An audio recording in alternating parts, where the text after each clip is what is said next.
Revenons sur les dossiers RAM. Sachez que la mesure prise dernièrement par le gouvernement de la République relative à l'arrêt de la ponction directe des unités auprès des abonnés des réseaux téléphonie mobile est entrée en vigueur depuis le mardi 1er mars dernier. Satisfaction totale pour la population quinoise qui a salué cette décision gouvernementale. À ce sujet, suivez dans cet élément les quinoises et quinois interrogés ce jeudi par Sandrine Fondi et Yoris Mianteza. Cela a été annoncé dernièrement par le gouvernement congolais, la mise en application de la mesure portant suppression de la ponction directe des unités auprès des abonnés pour le compte de registre des appareils mobiles a effectivement débuté le mardi 1er mars dernier sur toute l'étendue du territoire national. À Kinshasa, cette décision qui est entrée en vigueur est saluée par la population tout en réclamant l'impact de cette taxe dans le chef des abonnés.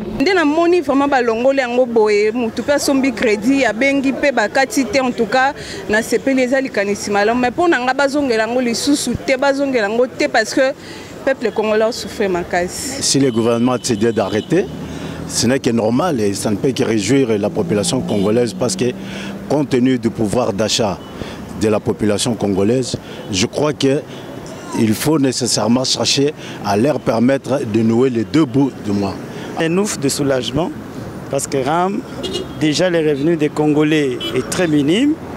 RAM qui est venu subitement, ça a commencé à ponctionner les faibles revenus des Congolais, ce qui n'a pas été une bonne chose. C'est ainsi que si aujourd'hui on apprend que voilà, cette mesure-là élevée, c'est un ouf de soulagement jusqu'à l'arrière-pays. Je pense que les gens sont contents de cette mesure et on appuie.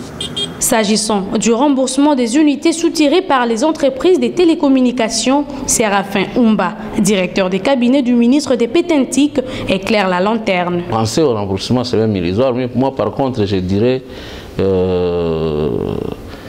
on a perdu par ce fait seulement la fierté d'être congolais, la fierté de dire qu'aujourd'hui, si on est en train de traquer les téléphones dans mon pays, j'ai contribué. Donc cette fierté, il faut regretter qu'on a perdu la fierté. Donc. Il s'est dénoté qu'après l'interdiction de la ponction directe des unités par les entreprises de téléphonie mobile auprès des abonnés et les gouvernements congolais par le truchement du ministre des Pétentique vient de mettre en place une nouvelle structure dénommée COSVAM, une commission qui va désormais travailler avec la police nationale congolaise, l'ARPTC, afin de traquer les voleurs des appareils mobiles dans toute l'étendue du pays.